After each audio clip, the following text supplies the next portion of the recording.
मनुष्य और पशु में ऐसे तो बहुत अंतर है, फिर भी आत्मा परमात्मा के शुद्ध ज्ञान के बिना और धर्म के आचरण के बिना मनुष्य पशुओं से भी बहुत नीचे गिर सकता है।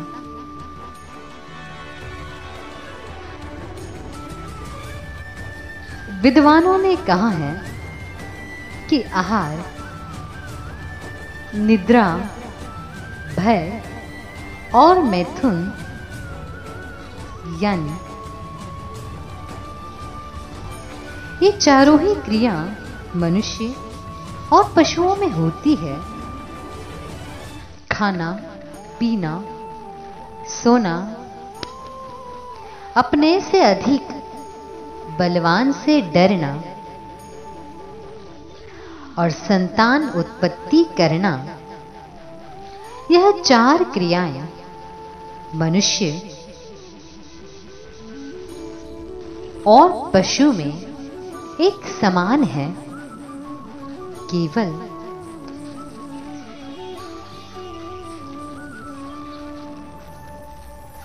कोई अगर अंतर है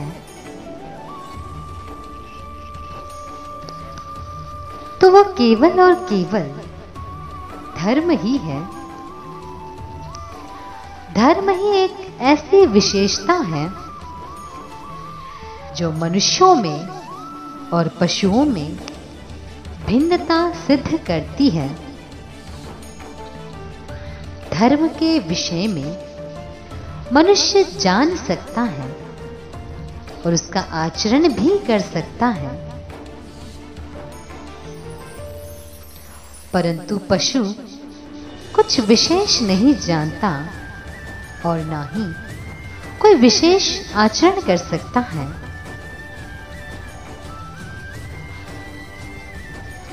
यदि आज के मनुष्य की तुलना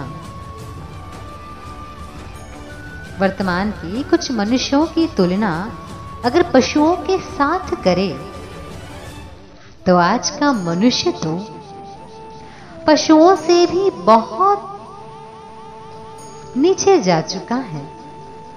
उसका बहुत अधिक पतन हो चुका है।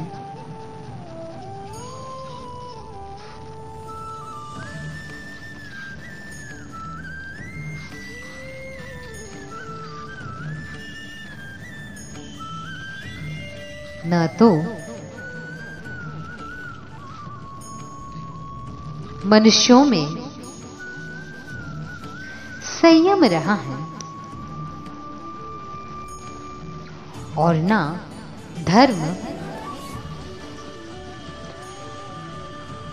धर्म के इन क्षेत्रों में मनुष्य और पशु, इन दोनों की तुलना करने से पता चलता है कि आज का मनुष्य अनेक क्षेत्रों में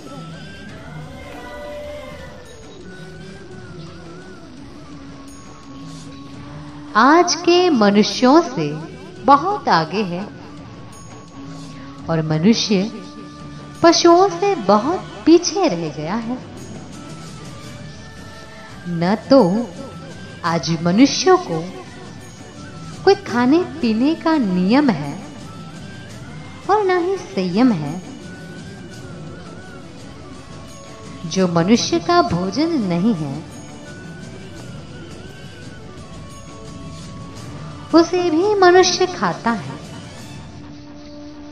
मांसाहार का सेवन करता है, समय पर भोजन नहीं खाता, समय पर सोता नहीं, समय पर जागता नहीं, खूंखार पशुओं की तरह दूसरों पर अत्याचार करता है। झूठ, छल, कपट, चोरी, रिश्वतखोरी, अपहरण, हत्या, आदि सभी क्षेत्रों में मनुष्य धर्म से विमुख एवं दुष्ट हो चुका है।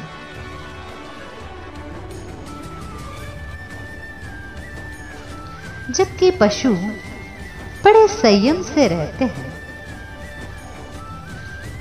केवल भूख मिटाने के लिए या अपनी रक्षा के लिए दूसरों पर आक्रमण करते हैं। इसके अतिरिक्त पशु बिना कारण दूसरों पर आक्रमण नहीं करते, जैसा कि मनुष्य अपने स्वार्थ के लिए दूसरों को परेशान करता है। इस प्रकार से दोनों की तुलना करें तो पशुओं की तुलना में मनुष्य बहुत ही खराब हो चुका है। कई मनुष्य तो ऐसे हैं जिनसे पशु पक्षी अधिक अच्छे हैं। वे संसार को इतना दुख नहीं देते जितना कि आज का असंयमी, भ्रष्ट, धर्म से विहीन मनुष्य दुख दे रहा है।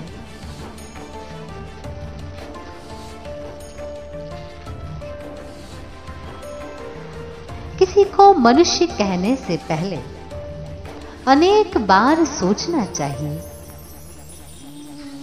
मनुष्य कहलाने के लिए धर्म को अपनाना होगा,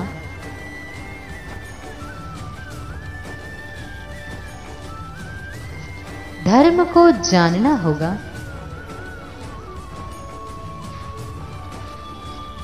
अपने ज्ञान और आचरण के स्तर को पशुओं से भी ऊंचा उठाना होगा।